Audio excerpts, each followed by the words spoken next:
experts.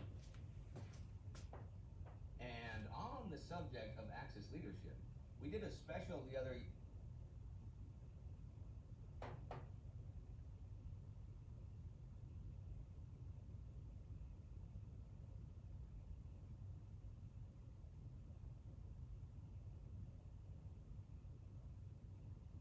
Today's video was brought to you by Cars and Bids. We've got some great vehicles being auctioned live this week, like this, and this, and this, and this, and this. So great, well, no, we got that valuable. Everything else we said is great. I'm right.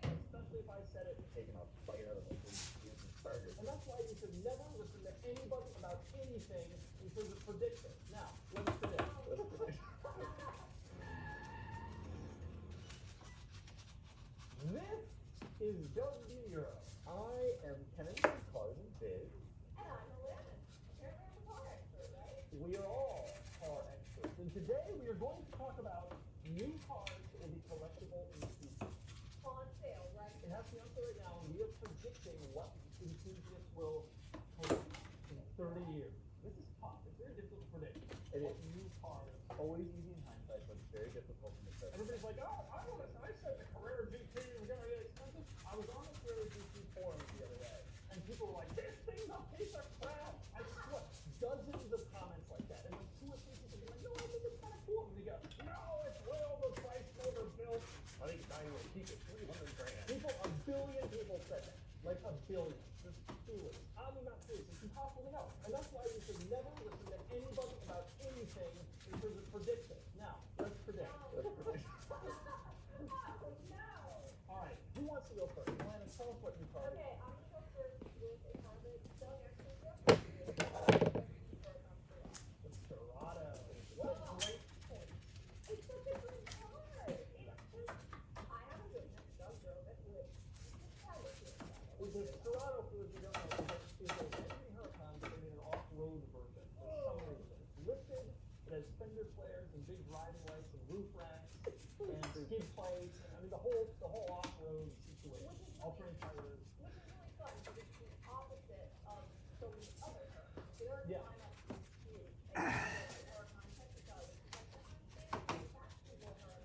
You can get the Huracan STO, which is the IMG, and all that Huracan. Right. And pretty much every Huracan you're in, you're going to have to press the nose lift button while you're driving on any street. If there is a bump, if there is a divot, you're going to nose lift and go up and down. Serato, we're lifting it, we're taking it off-road, and it's just so weird and unnecessary. And that's going to be something we look back on and go, that was stupid, I want that. I am contemplating ordering a Serato. You I should. never buy new cars, but I have a similar thought. And some of my thinking is, it's the last of the V10, and this is the end of the National V10 Lambos. And it's just so absurd. Like, if they had made an off-road Gallardo or an off-road Diablo, We'd lose. we'd all be like, that was so cool! Yes, And we would. it's hard now to look back, to have that perspective. But had they done a Countach 4x4 version, Well, you also have people would lose it about that. Lose their you mind. have to appreciate, like, a lot of companies want to go out and sell limited production being like track focused or and Lamborghini's like, Yeah. I want to focus on just like off-roading in a Lambo with a naturally aspirated V10. One other thing about Serato that is interesting to me is also near the top of my list is it's getting a lot of hate. And Really? yeah, if you go on I Lambo know forums, it. people are like, screw that thing off, that's ridiculous. And one of the things I've learned over the years, if something gets hate when it's new, And generally love it becomes a desirable car as it ages. That's like a really big marker. You know, the Daytona Superbird with that huge ring that looks so stupid, that's Yeah. eventually, that starts to become Becomes one of the cool cars of its era. Yeah, it kind of becomes like emblematic of its time. So I think And that so you feel the emblematic of our current time are lifted Lamborghinis, you know? Yes. money is cheap and off-roading is hot, and it's an NAV10, which is definitely is kind of an Money emblem of. was cheap and excess was in. And look at Countaches, right? Like when XS was in, and now that car is untouchable. They're all good. I think Serato is a great Call. suggestion. Great call. And I think that's a really, really good one. All right, Thanks Ken, what do you got? So I'm focused, as everybody knows, I love BMWs, and I truly believe any manual transmission M car, so that's the current generation M3, looking the way it does, but the M2 as well, they're the last of the line in terms of manual transmission cars, but they're also non-hybrid. They are just turbocharged six-cylinder BMWs, and that's what BMW does, is six-cylinder drivers cars. And so for these to be the end of the line, I think they're really special. Now granted, like you said, in the current time, the M3's looks are questionable to some people. You and I both happen to like the way it looks. But I think that like people are going to look back at a period of time like you could ship these in a new BMW with the modern tech and all that stuff. Yeah, I think that's a good point, and I also think we really criticize the outside of the new BMWs, including the M cars, but the interior of these cars, they're really Yeah, they're cool. nice inside, they get good tech, and this is one of the last eras where we're gonna be able to combine the tech that these cars have with a manual transmission. Yes. It'll never happen again. Exactly. And the C63 has begun the paving of the way for automakers to switch to plug-ins and smaller engines, 4 cylinders, et cetera, et cetera. And BMW will. I mean, it just has to. There's course. all these changing regulations. It's the way that the market is going. I agree with you, and I think that people will look back on the M2 and the M3, which they all complain about, as the end of an era. And I want my words to be specifically marked. What's Oh, the no. sentence I that was was in M2 video and everybody was like, "You're too kind. What did they pay you to say this? Come back in 10 years." I remember when E92 and 3 was hailed as too big and not desirable. And not a real M3, now says and V8. instead of 6-cylinder, now everybody's like, "Oh my god!" And it's like people have no clue. They're so hard. They have such a difficult time predicting what's going to go to. When the 80 series Land Cruiser came out in 91, everybody's like, "This thing is bulbous with its stupid fender flares, and it's a luxury car." Now that's the Land Cruiser that everybody is like falling over themselves to pay 60 grand for one on 100,000 miles. And it's, people don't get it, but we are understanding, especially being in this industry and really close to it. We are understanding what is happening, which is like, I'm still just who've been making manual. Yeah, Well, absolutely. the focus right now, we're in such a transitional period of time because this is truly is the end of the era for a lot of cars, internal combustion cars. You really have to celebrate things like this, and that's why I'm a huge proponent of and it's fast, it's fun to drive, it has a manual. That's what a BMW should be, and yes, the looks are controversial, though there's a pretty good chance they age well. E60 M5 was controversial when it came out, and Right. now it looks sensational. So, it may be ahead of its time or whatever, and I'm sure I'll get flack for that from enthusiasts now. But again, watch this video again in 10, 15 I years, think the whatever. new M3's design, in 20 years, people look back on it as like a cool one. No, I think they were right because everyone hates it right now. But when you think back to things, Doug and I were talking about this recently, if something's different, eventually it's going to come back in. Even if you hated it when it happens, people hate change. They Yeah. don't like when you change cars or life or anything about that. But you come back around and you go, oh, that's really the only one where it was that extreme on Yeah. the front end. Because we have to think, sure, some of the electric BMWs have the weird fake grille right now. They have the giant, whatever they are, rectangles on the front, and it's fake.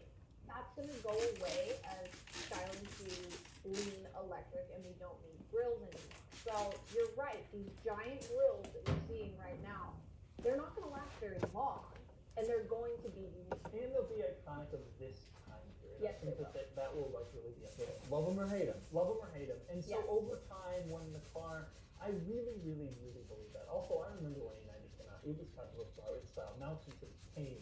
And yeah, E60, same deal. It was controversial. Oh my god, they ruined the 85 series. And now it's, again, considered fairly it's not, there's nothing unusual about it now. Right. Give it time. That new 3 Series will be considered, the new M3 will be considered a wearable car. Market I'm work. so excited to hear yours, Doug. Let's go. Mine, I kind of went more into a theory concept, which is I really, really think that we are missing the boat. And a lot of people are missing the boat on the changes that are happening in the car industry. Both of you guys hit on it with yours. In 2004 and 5, people didn't realize that manual analog cars were going away, and so those cars plunged in value. My Ford GT, the Courage GT, those cars got cheap because people didn't realize. And once they had realized, then everything shot back up. What we're seeing right now in the industry is that exact thing, except with big engines.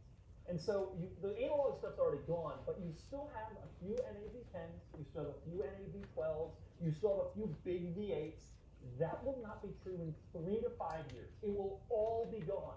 And I think that the current crop of cars that have those powertrains is going to shoot up in value just like the analog cars did 15 years ago. So that would be the Ferrari 812. Yep.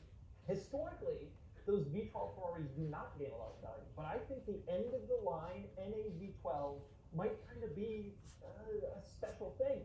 The Huracan, including especially its special editions, the Strada, the SPO, the Aventador and its special editions, all these next-gen cars are going to plug in. They're not going to be as desirable as previous. They're going to have smaller powertrains. We're already seeing the effect of that on the Ferrari.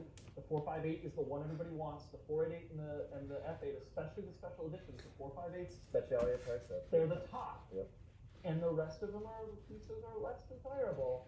And I think we're going to see that. The big engine cars, the Demons, the Yeah. Hellcats, Yeah. those cars are going to be looked at as the end of a special time period that I think not that many people realize is ending, but it is absolutely ending.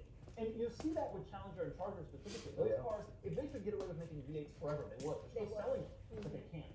And if they can't, no one else can either. And these big engines are going to be a relic and a special thing from this era, like manuals were 15 years ago. I totally agree, and we're already seeing kind of the future of muscle cars. Like, you made a great point in your Plaid video. Like, it's like not particularly well made, really fast in a straight line, a lot of power, but it's electric. And it's like, that is, in my opinion, deep muscle car. And that's like where things are going. And like, but if you like the loud rock, it's American, you know, it's like, it's just, we've grown up in a time where that was just normal. They're just That was normal. everywhere. And Especially you here. assumed it would last forever. Right, exactly. But We assumed Mustangs well, would always be around with a V8 forever. Well, No. guess what? when it was the same thing with the BMWs, like they put, you know, they went from V8 to be a straight six to a V8 to a V10. You just kind of assume, well, is the next one going to be V12? And then the Started V-turn by came in, that. and it was a sign of things to come. And I guarantee you future M5s are going to plug in, Yep. and So everything is going to be totally different. I do. Yeah. Oh, go ahead. No, please. There are some changes that I think, like big engine cars that are sticking around for a little while because the technology isn't there yet. And when I think about that, Rolls-Royce, they only make 12-cylinder cars currently, and they have for a while now. I don't think the electric technology is there for them to make the full switch, but it's coming. I Like, bet you it's not Rolls-Royce far. makes a transition. I think- Rolls especially because quiet is a big thing. Exactly, but they can't inconvenience their customers with the charging thing. And that, I think that's one of the reasons why they're kind of held Rolls up. customers is a good thing. Well, they've been, for the past few years, Rolls has talked about not adopting electric technology, and they basically said, we're not gonna do it until it's perfect, because we are perfect, and we are going to wait until electric technology is perfect. And, you know, I mean, even with having those huge engines in those cars, they're still really, really quiet right now. So they can get away with this for a long time and waiting until electrification is perfect, basically. But I think we're right about these big engines like Hellcats and Demons and stuff like that, because we're entering an era where all cars are going to be pretty fast. Like electric cars are just fast in general, unless we reel them in, right? They're gonna be super fast, but they're not gonna be fast in the way a Hellcat or a Demon is. A Hellcat or a Demon, you're leaving your neighborhood, you give it a little tap of gas, getting up to 30 miles an hour, the back end will literally wiggle out on you. It's ridiculous. And we're ending that era where those cars are at the peak of their form. They've been making the Challenger for 15 years. We're leaving that era, and it's That's gonna right. be It's really, the really peak of cool. their form. That's exactly what it is. Yes. The Demons, the Challengers, the C806, I think, even though Mhm. again historically Corvettes have not really grown much in value, I think the end of this is going to be treated like the end of these cars. Mhm. Where these cars left the analog era, and it was the peak of how a manual transmission in a sports car could be, the RS4s and the 60 M5 and all that, usually M5s. And those cars have been beloved by the market, and I think that for the same reason, the AMG GT Black Series is like the peak of what Mercedes-Benz can do, and it's going to be stuff like that that the market really appreciates. Well, I think these manufacturers realize that, and they're leaning into it too. I mean, Ferrari with the 812 Conquest, that engine is just insane. The engineers, Getting the last little squeeze out of it. and boy, did they. Yeah. And I think and we're seeing celebrations of these things, and a lot of manufacturers have said, this is the end, so, yeah, those are all those big engines. Big engine sporty cars. Love it. I think also on that